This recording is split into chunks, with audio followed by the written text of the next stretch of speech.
Bienvenue à tous dans votre émission culturelle artistique. Pour ce numéro, je vous présenterai un tableau de Delacroix qui a été retrouvé chez une collectionneuse incertaine de sa provenance. Ensuite, nous essaierons d'en savoir un peu plus sur le métier de producteur de musique avec notre invité Alain Vigan. Le décor ainsi planté, on se retrouve dans une poignée de secondes pour le développement.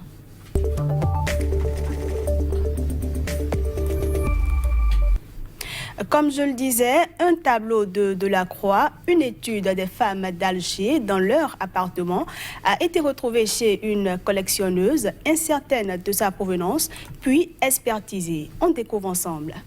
La collectionneuse propriétaire de ce tableau, qu'il avait chez elle depuis un certain temps, a vu celui du musée du Louvre, les femmes d'Alger, et est venue me voir en me disant, écoutez, voilà, chez ce tableau, il était un peu plus sale, un peu plus sombre qu'il ne l'est maintenant, puisque nous l'avons nettoyé. Et elle se demandait si ça ne pouvait pas être Delacroix. Donc nous avons commencé à ce moment-là tout le processus de recherche pour donner son attribution certaine à Delacroix. Nous avons fait des recherches sur sa provenance et il se trouve que le tableau vient de la prestigieuse collection du comte de Mornay, dont une vente a été organisée en 1850 de tableaux qu'il avait dans sa collection de Delacroix, et le numéro 118 de cette vente est le tableau qui représente les femmes d'Alger. Or, il se trouve que notre tableau, au dos, porte inscrit au pochoir le numéro 118, et c'est donc le tableau de la collection du comte de Mornay. Dans le tableau, il y a plein de petits indices qui nous démontrent que c'est la main de Delacroix qui a peint ce tableau. Vous voyez ce rouge entre les doigts, ces petits traits rouges entre les doigts des mains de cette femme d'Alger sont typiques de Delacroix.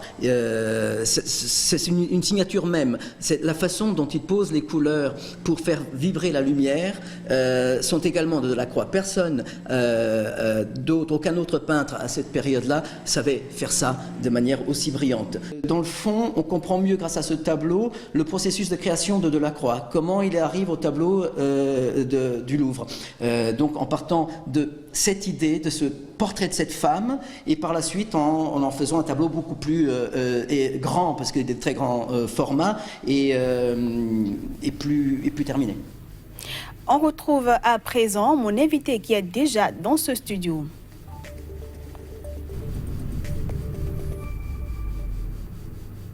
Producteur de musique, label producteur, DJ producteur, il existe tellement d'appellations différentes dans la profession qu'il est parfois très difficile de s'y retrouver, particulièrement en ce qui concerne la compréhension de sa fonction, de son rôle ainsi que son statut légal. Et pour vous aider à y voir plus clair, je reçois aujourd'hui Alain Vigan, un promoteur culturel béninois qui a une maison de production. Il est déjà dans ce studio. Alain Vigan, bienvenue. Oui, bonjour Madame Candice. Merci d'avoir accepté notre invitation. C'est un plaisir et un honneur. Alors, avec vous, nous allons essayer de mieux comprendre le métier de producteur de musique.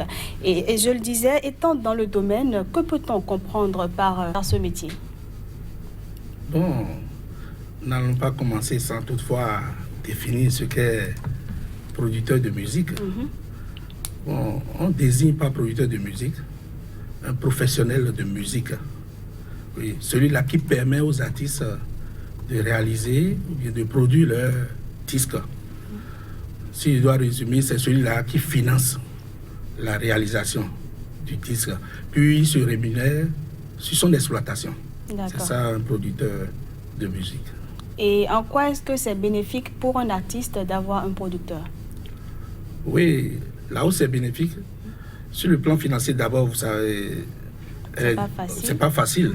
Le financement n'est pas facile. Si l'artiste a la chance d'avoir un producteur, ça veut dire que tout repose sur le producteur, quitte à elle ou bien quitte à lui, de donner un bon rendement. Donc c'est ça l'avantage. Et selon vous, quelles sont les compétences requises pour être producteur de musique, ou bien n'importe qui peut se lever un jour et dire, bon, je deviens producteur de musique? Bon, à mon humble avis, il n'y a pas une compétence requise. Bon, il faut être d'abord passionné de la chose, de la musique. C'est la condition sine qua non d'abord. Oui. En plus, avoir les ressources financières surtout. Et avoir une oreille. J'oubliais une oreille musicale, comme on le dit. Ça, c'est important. Une oreille musicale pour pouvoir choisir de la bonne musique. Et les ressources de financement, c'est ça qui est très important. Il faut avoir les ressources de financement, ou bien être accompagné, ou bien avoir des prêts. Sinon, tu ne peux pas te lancer.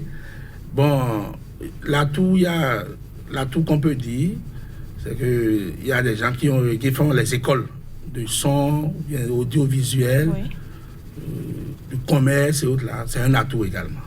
D'accord. Alors, je me demande, pour vous qui êtes un producteur de musique, quelles sont les différentes étapes de production d'un artiste? Oui. Les différentes étapes, c'est que quand on rencontre l'artiste, il faudrait qu'elle nous chante ce qu'elle a, comme en acapella. En acapella. Si elle chante, il y a un réalisateur de la musique qui suit ça pour l'amener à l'enregistrement. C'est lui qui coordonne tout ça. Il le guide, il l'accompagne dans tout ça là. Maintenant, jusqu'au mixage, jusqu'au mastering, il y a un réalisateur, les gens disent directeur artistique. Artistique, oui. Donc, il y a ça là, qui suit tout ça là et qui coordonne. Qu'on ait un résultat, pour ne pas dire une sonorité particulière. Alors, c'est toute une équipe derrière vous. Comment est-ce que vous avez déjà une maison de production? Comment est-ce que vous arrivez à entrer en contact avec ces artistes-là, ou bien ce sont eux qui viennent vers vous? Bon, la plupart, c'est les artistes qui viennent. Bon, peut-être au début, nous-mêmes, on était à la recherche, mais aujourd'hui, c'est les artistes qui viennent vers vous. Viennent c'est-à-dire pour tenter leur chance. Et c'est comme ça se passe. Vous êtes dans le domaine depuis une dizaine d'années déjà? Oui, plus d'une dizaine. Plus d'une dizaine? 14 ans déjà. Wow. Alors, quels sont les artistes que vous avez dans votre label? Bon, tout de suite à la main, je n'ai que 2. Mais j'ai eu à produire pas mal. Pas mal d'artistes. Oui. Donc vous n'êtes plus à présenter? Non, bon, les 2, il y a une par exemple, avec qui j'ai commencé. C'est grâce à elle que la maison est connue sur le plan national, international. Il s'agit de la reine Pélagie la Vibreuse, que je fais un coucou au passage. Il y a un jeune talentueux, il s'appelle Renchevo. Nous sommes à 7 titres déjà audio, mais 5 visuels qui passent sur les chaînes de télévision nationales. Donc actuellement, c'est les 2 que j'ai, mais on a eu à produire pas mal et qui prospèrent toujours. Alors, on aimerait bien comprendre quelle est la différence entre un producteur de musique et un compositeur de musique. Oui, bon, il y a une complémentarité. Mais un producteur de musique, tel que je vous ai dit, c'est celui-là qui va financer, qui donne le cash, le financement. Donc c'est le financier. Oui, en quelque sorte, c'est lui. Maintenant, le compositeur de musique, c'est celui-là qui, comme on le dit, compositeur, c'est les paroliers, les musiciens. Parce que quand il y a la chanson, c'est-à-dire, bon, s'il n'y a pas la chanson, on ne peut pas jouer dedans. Donc ceux-là, c'est les compositeurs de musique. Les paroliers, les musiciens. Surtout en ce qui concerne la musique, c'est ça. Alors, on a parlé tout à l'heure de l'importance pour un artiste d'avoir un producteur. Mais aujourd'hui, on constate que beaucoup d'artistes s'autoproduisent. Oui. Qu'est-ce qui explique cela? Oui, cela s'explique aisément du fait qu'on ne comprend pas encore l'importance d'un producteur. Oui, c'est ça. Dans les pays qui se respectent, un artiste ne peut pas se lever et s'autoproduire. Jusqu'à présent, les grands artistes, même internationaux, ils ont leurs producteurs. Ce n'est pas parce que j'ai le minimum, je vais me s'autoproduire. Non, ça ne se fait pas. C'est des erreurs qui se fassent chez nous ici. C'est des erreurs. Maintenant, peut-être qu'ils ont leur raison. Peut-être qu'en retour, ils ne se sentent pas bien rémunérés. Il y en a qui ne font pas trop confiance aux producteurs également. Tout à fait. Donc, je ne les jette pas trop le tort. Peut-être qu'ils ont leur raison. Mais avoir un producteur, c'est toujours très bien et très rentable. Quel type de relation est-ce que vous entretenez avec les autres producteurs? Oui. Bon, actuellement, je ne dirais pas qu'il n'y a plus assez de collaboration. Il y a 10 ans de cela, le secteur est plus ou moins structuré. On avait une association, on avait même un bureau des promoteurs de musique et des promoteurs. J'étais même le trésorier général du bureau. Ça allait très bien, mais à un moment donné, on a commencé par se lasser de la chose. Pourquoi? Parce que toutes nos doléances envers notre ministère de tutelle, c'était pas pris en considération. Donc, il y avait beaucoup de mépris, de mécontentement, ce qui fait qu'aujourd'hui, on ne peut pas dire que le secteur est encore plus ou moins structuré, je ne dirais pas. Moi, entre-temps, je n'allais plus à leur réunion et je ne suis pas sûr que ça existe encore. Ça existe encore. Oui.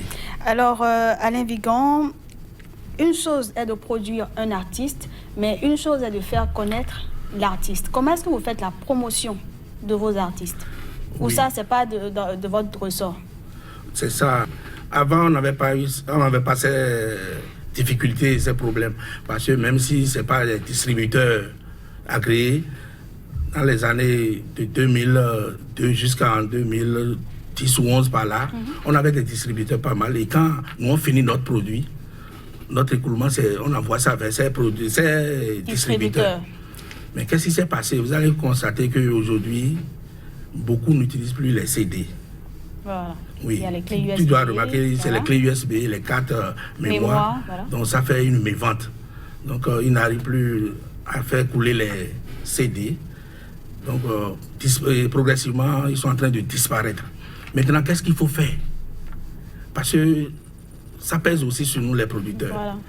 On fait la promotion, c'est seulement sur les chaînes de radio, de télévision nationale, internationale. À part ça, pour distribuer, c'est un problème. On a beaucoup de... Comment dire? C'est-à-dire nous avons des solutions. Mais reste à savoir, parce que chaque fois, on vient sur les chaînes de radio et télévision, l'État l'ont dit, mais le ministère de tutelle ne fait rien pour nous accompagner. Si tu me permets, je vais te dire rapidement par rapport à ça là. Dans les pays qui se respectent, les pays développés, quand il n'y a plus de CD, c'est la vente en ligne. D'accord. C'est la vente en ligne. Maintenant, dans certains pays, c'est l'État qui paye une plateforme sur ce plan, quoi.